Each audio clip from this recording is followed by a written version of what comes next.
Good morning, everyone. Good evening. Thank you for joining today's webinar where we are going to, my colleague Carrie and I are going to present to you the calls for proposals on transformative action, what we call the third call for proposals, or CFP3 for short. We are excited that we just launched this call yesterday. It's available on the CCAC's website. And today we're going to spend a half an hour sharing with you important pieces of information we think for this call. And this webinar will be recorded so that people who were not able to attend can view the meeting later. So with that, I will share with you our agenda for today. First, we're going to discuss an overview of the calls for proposals on transformative action with a few key elements. One is the definition of what we mean by transformative action. The next is to explain the funding available and the deadline to apply. Then we'll show you where to find the application form and guidance. And then we will discuss the results-based approach that the CCAC is building all of our evaluation of proposals on. And then we will move to a second section where we will explain the co-creation process and what our process is going to be going forward with opportunities for brainstorming within each hub in an interactive workspace. And I will let you know when the sector-specific sessions will be held next week. And then we will have a question and answer at the end. If you would like to ask a question, please write it down and save it for the question and answer or put it in the chat. And then we will watch for the raised hands. And then as you raise your hand, I'll make you a presenter so that you can unmute yourself. So if you have any issues during the webinar, please put it in the chat and hopefully my colleague Carrie will be able to notice and alert me to stop. So apologies, I didn't mean to create such a closed webinar environment, but that's what happened when I set this up. So we're going to work with it as we can within the half-hour time slot. So transformative action has been discussed for many years as we developed our 2030 strategy and as we have been developing these calls for proposals with our board and with partners in the hubs over the last year. And so I find this to be very helpful to think, what is it that we actually mean? And we are aiming through this call to dramatically increase political ambition and to remove critical barriers to implementation to advance short-lived climate pollutant mitigation through transformative action. And when we say transformative action, we don't mean incremental or linear steps, but rather we're looking for action that will represent a clear jump to a new status quo. So we're thinking 2030 is just around the corner, and we have a big vision for where we want to be in 2030. And these projects should really be transformative and thinking very far forward for how we can achieve these 2030 objectives. And so some examples that are also listed in our guidance document include creating a fundamental shift in a system or structure, achieving a large-scale change in processes or practices, such as within a sector or region, accelerating the speed of change, developing contextually appropriate enabling conditions or removing key barriers to action, and implementing a robust, lasting solution capable of withstanding changing circumstances and evolving needs over time. So these, as you're thinking about what kind of project you would like to propose for this call, please keep in mind this real objective of transformative action. So the funding that we have available and the deadline. So we have $7 million of project funding available for this call for proposals, which is aiming to cover all 7 hubs. And it is not going to be $1 million for each hub, unlikely. there's it could be that that does happen, but it's very unlikely. We are looking at proposals with no minimum or maximum funding amount set by proposal, and so it's very open, and we want to set the expectations clearly that you could apply for a smaller project or a larger project within this call for proposals. And the deadline to apply is October 26th. And now I'm going to turn over to my colleague Carrie, who will present the application form and our theory of change. Thank you, Carrie. Hey, Sandra. So starting with the application form, all applications for funding should be submitted using this form, which you see here on the screen. It's in a Word format, and it's available to be downloaded from the CCAC website.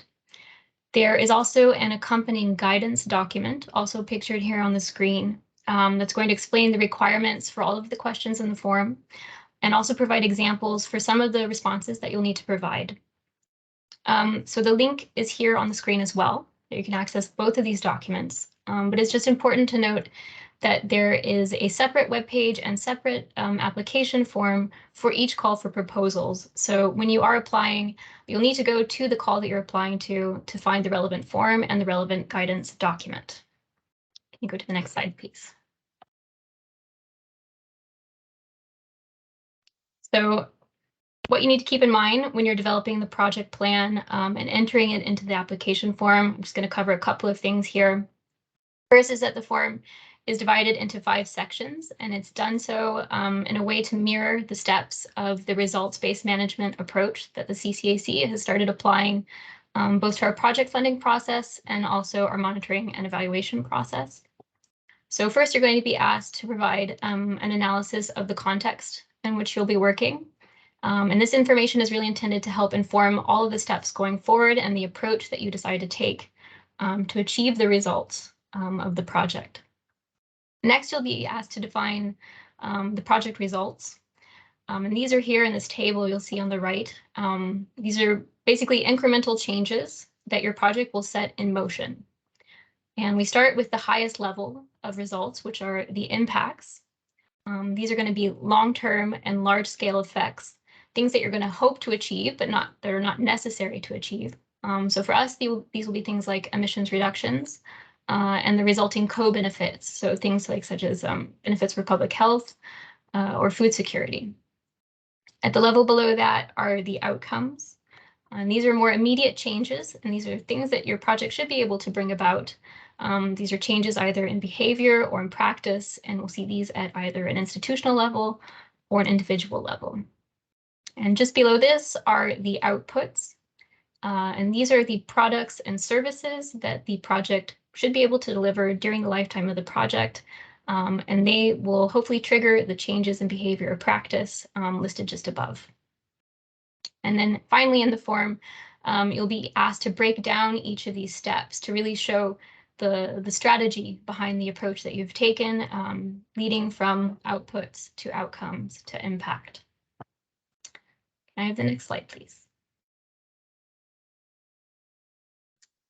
So this is the last thing that I would say is really important to consider to really demonstrate in the application form, which is how the project supports and contributes to the CCAC's 2030 goals. So there's 2 places where you can find out more information about these. It's either our sectoral or thematic goals, which are outlined in the CCAC engagement strategy, or in the CCAC's 2030 strategy. These are the broader goals for the entire coalition, including the emissions that we hope to reduce. And you can find links to both of these documents on the screen here. They're also listed in the calls for proposals. If you have any questions about any of the documents presented here, please feel free to contact us at the Secretariat, and our email address is just at the bottom of the page here. So back to you, Sandra. Thank you, Carrie, and please feel free to write questions in the chat. I will move on now to explaining the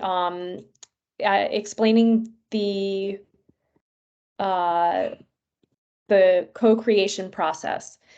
So the co-creation process is going to be organized through a brainstorming calls, which we'll be holding next week, where we'll be presenting an online platform through a marimba board for partners to contribute ideas and look for other partners that have like-minded ideas for the sector. And so if you want to take a minute to jot this down, the calls will be starting on Monday and we'll begin with waste. And then on Tuesday will be agriculture and fossil fuels. On Wednesday, we have a special webinar focused on gender and how to incorporate gender considerations into our proposals and to our projects. And so even though this isn't, there's no gender hub, but this webinar we think will be very useful for completing some of the aspects of the project creation and application process. On Thursday, we'll have heavy-duty vehicles and engines, followed by cooling. And then on Friday, we'll end with national planning and household energy.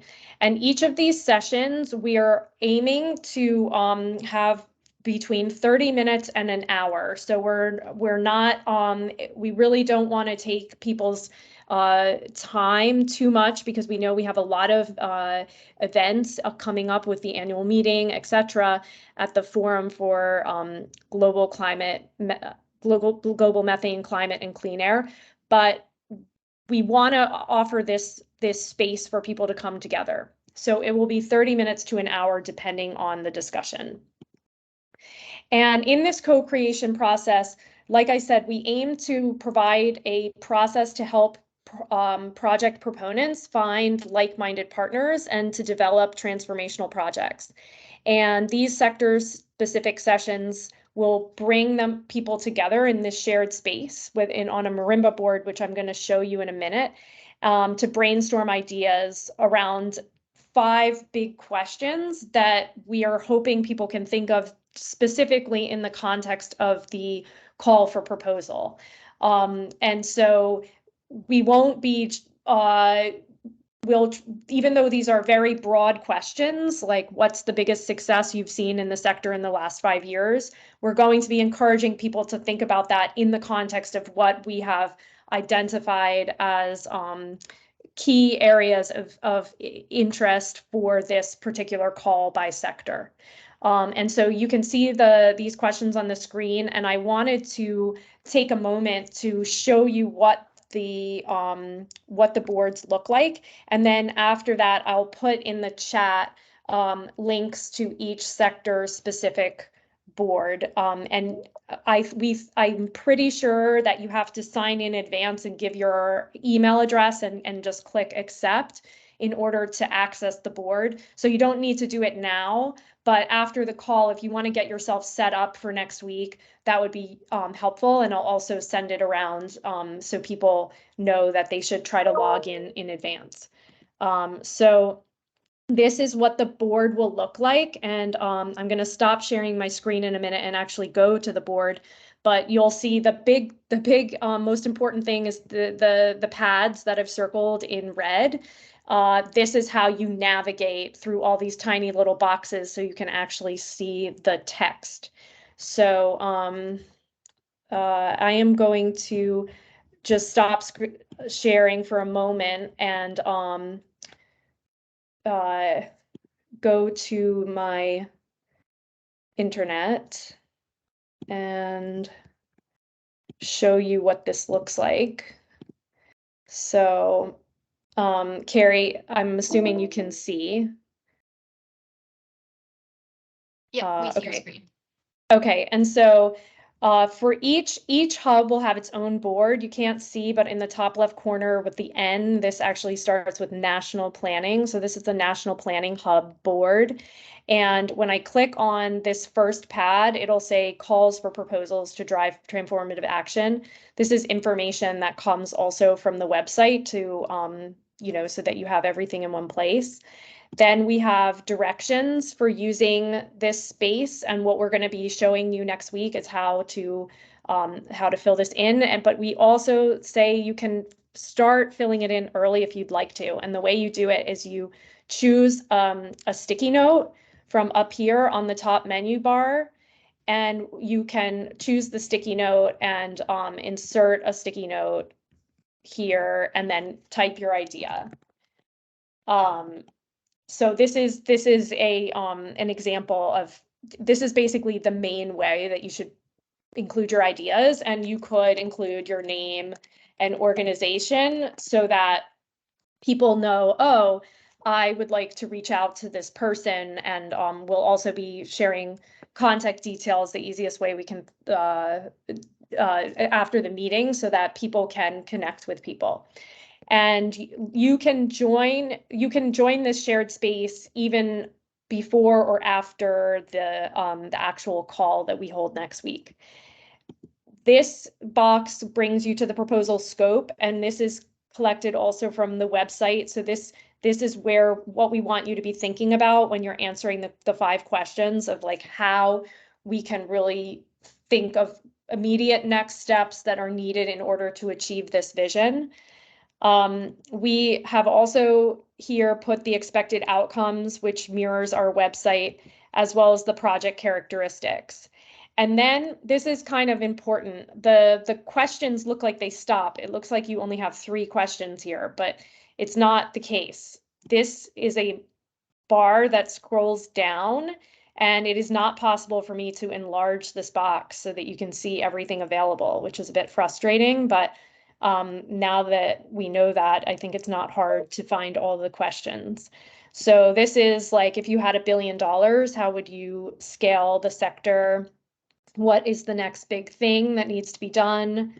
What is the biggest success you've seen in the last 5 years? And who or what is missing from the past conversations to lead to this paradigm shift? And what needs to be done now to get us to 2030? So I am going to switch back over to the PowerPoint slide, and just a moment here. Yeah, there we go. So this is what it looks like, and now I'm happy that we have like a solid 10 minutes for questions. And I would like to ask if you could raise your hand, and when you raise your hand, I will make you a presenter so that you can unmute and ask your question. Alternatively, you could type a question in the chat.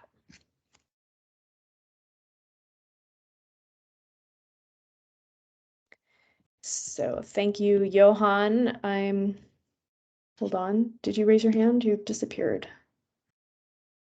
Can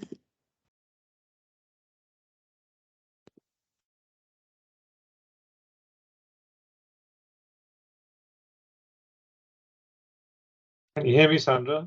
Oh yeah, I think one of my colleagues already moved you, and they were so fast that I couldn't keep up with them.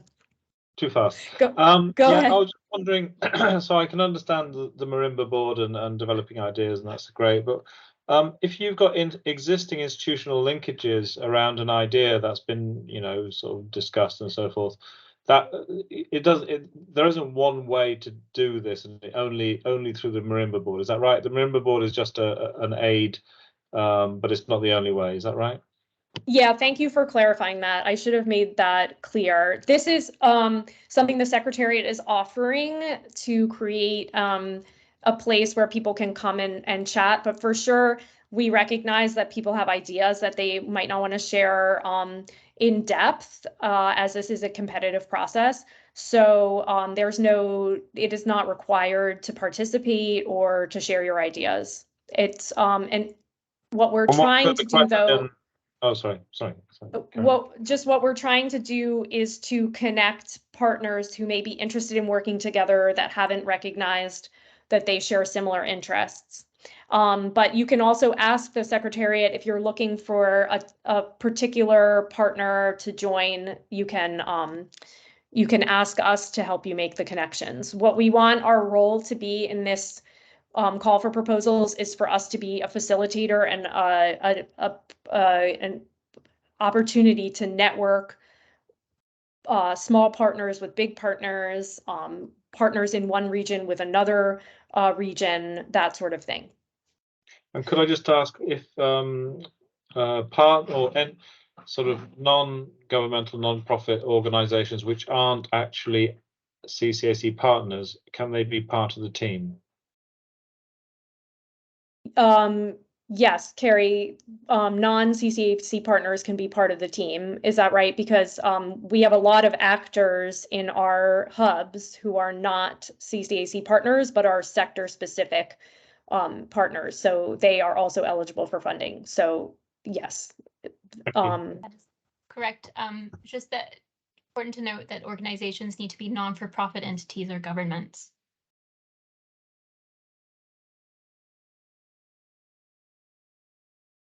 Thanks, Carrie. Okay, Jennifer, would you like to unmute and ask your question, please? Thank you, Sandra. Good morning to everyone. So I want to know if each project proposal needs to present a letter of endorsement from the government or the country that the project will be applied. That's a great question. So this call for proposals is not focused on national governments. So our call for proposal 1 and our call for proposal 2 is focused on supporting national governments. This call is not. This call is about transforming the sector at more of a regional level or a global level, or creating like hub networks. It doesn't, there's no restriction. So we have not said that this call cannot be used for national government, but it's the kind of intention of it is that if you only worked in one country, then you would have trouble transforming overall. And so I don't know if Carrie, you could help elaborate on that, but we don't have a requirement that governments need to endorse the projects. That is correct. However, we do ask for an explanation as to how governments would be engaged in the project. So it is important to have their buy-in. And then I would also just add that our definition of transformational change is not so much at a national level, but it could be a group of countries or a region. Okay, and so I see a number of questions in the chat. So I'm going to go to the top where I see a question from Abe. Can we apply for funding to address issues across different hubs? And the answer is yes, definitely. This cross-sectoral approach to addressing problems is welcome. So I don't know, Carrie, if we have, if people have to identify which sector they're working in, if they can put multiple sectors in the form. To some extent, yes. There is a section in the form to describe the other projects to which you're applying and to explain if there's any kind of economy of scope or any kind of synergy that can be achieved by working across different sectors. So Abe, I hope that answered your question. And then the next question from Helena is it mandatory to have a partner? I don't think it says anywhere that it's mandatory, but it's definitely, that's our objective. We want to have projects with multiple proponents. Carrie, anything you want to add to that? No, you've summarized it well. I think one of the reasons that we're asking for projects to be submitted by more than one proponent is also to ensure that we're able to reach the scale and scope that we're looking to achieve with these projects, and also to help ensure more long-term viability of the project based on input from a variety of stakeholders. Thanks, Carrie. And then the next question is that, hello, I know you said the funding allocations were quite flexible within the budget, but do you have an idea of how many proposals per sector you are looking to award? And so nothing has been defined. I think there is, in the spirit of collaboration and to advance work in all 7 hubs, I think we are hoping to have 1 proposal per sector, but we are not promising that there will be 1 proposal per sector, and we are not sure. It will depend on the proposals we receive, if there will be multiple proposals per sector or how the balance will work out. And Carrie, I'm assuming nothing to add there. No. Okay, and can UN agencies apply for the project proposal? And the answer is yes, right, Carrie? This is a complicated one. Absolutely. So it says not for profit, and UN agencies are not for profit, but this one also tripped me up at one point. So yes, UN agencies, NGOs can apply for, and governments can apply for these projects. Right, Carrie? Governments too. Governments are not for profit. Yes. And just so you know, when you do visit our website, all of this information is laid out in the call for proposals for reference. Great. And then the next question is, can we leverage existing partnerships? And for sure, the answer is yes. That is what we're trying to do. We're trying to scale projects that work. We're trying to advance in areas where more is needed, and we can provide a niche support to mitigate short-lived climate pollutants. And the next question, I think, is also another similar question. If an NGO is not a partner in the CCAC, can they apply to the call without any partner? I think the answer is yes, but I'm not sure it would be a strategic move. I think it would be an NGO that's not already a partner in the CCAC that's very interested in applying for a call. We would really encourage you to reach out to us so that we can help connect you with others working in the area. And then, are enterprises whose jurisdiction are restricted to their countries so far eligible to apply? Yes, I don't see why not. But again, we're looking for partnerships, for linkages, for regional action. And so if you are not sure who to partner with in your region or sector, you can also reach out to us for support for making connections to other organizations that we know are working in that area. And is there a maximum budget for each project? The answer is no. There's no maximum budget and there's no minimum budget. And the next one, is it possible for more than one NGO to apply to more than one proposal with different partners? And the answer is yes. We don't have a restriction on the number of proposals that a proponent can participate in. Just want to pause to double check that with Carrie. That's correct. Great. Yes. So you can be in as many proposals as you would like. And I believe you can also lead as many proposals as you would like. But obviously, there can be your own conflict of interest as you compete with yourself. So is there a geographic preference for this call?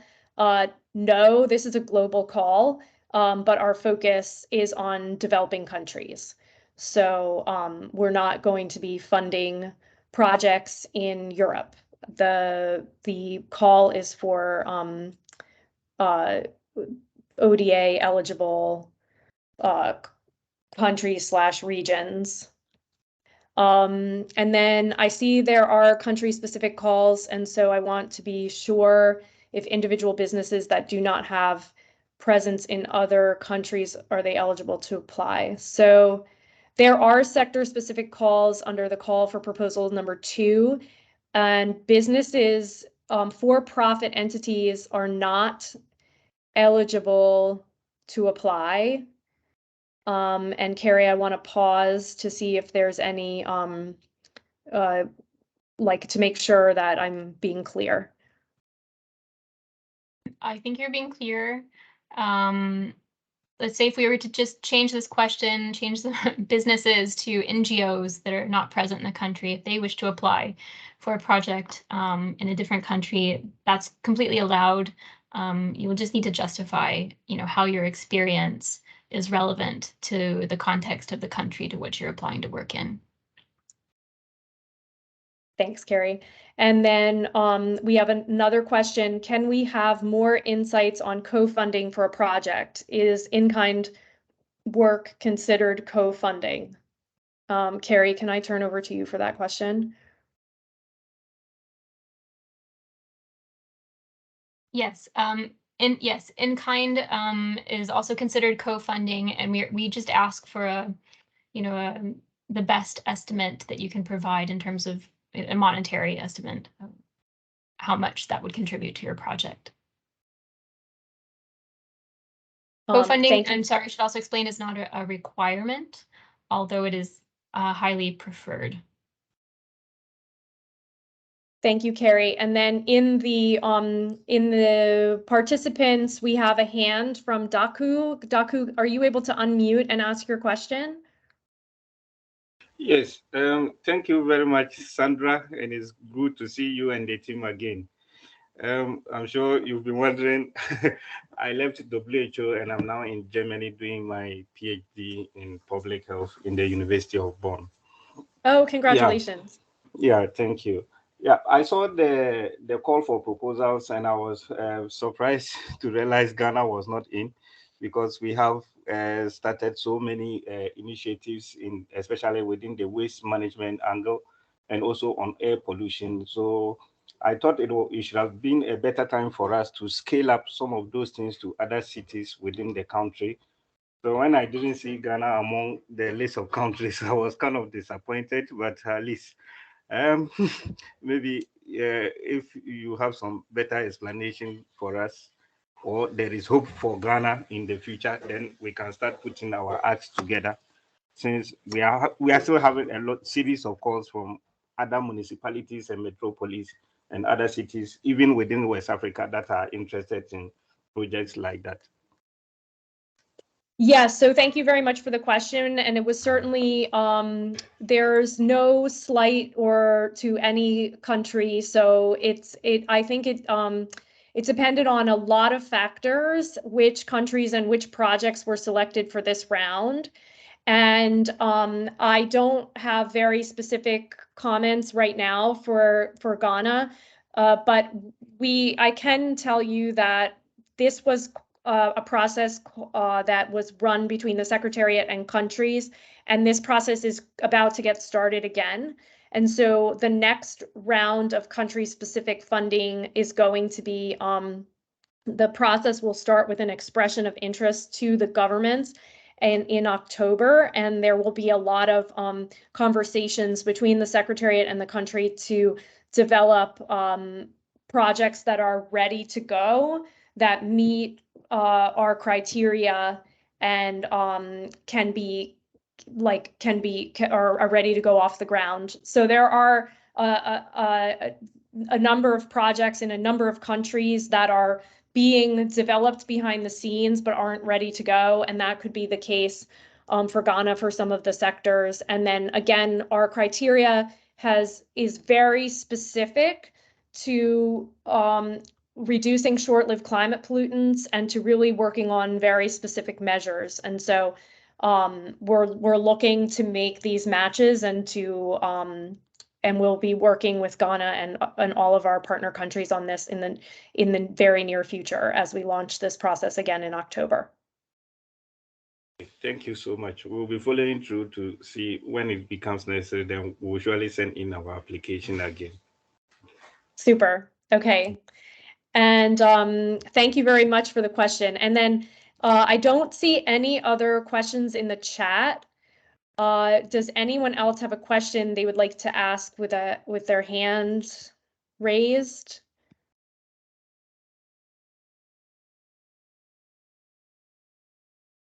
Okay, well, we were aiming to keep these calls to 30 minutes. We'll be running this call again tonight, 10 o'clock Eastern time to reach our colleagues in the opposite time zone from the US. So I hope that this was useful, and I hope that you will reach out to us with any additional questions, and that you'll join our sector-specific calls coming up next week.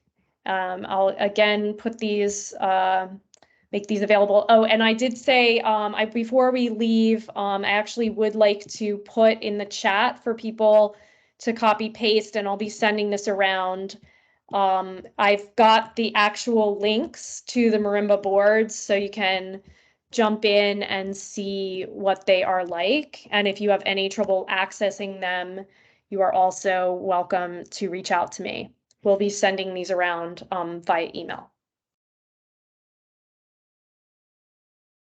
So thank you, Kevin. I'm glad it was useful, and thank you, Carrie, for the detailed information. So thanks, Abe. Thanks, everyone. Have a great rest of your day. Bye. Bye.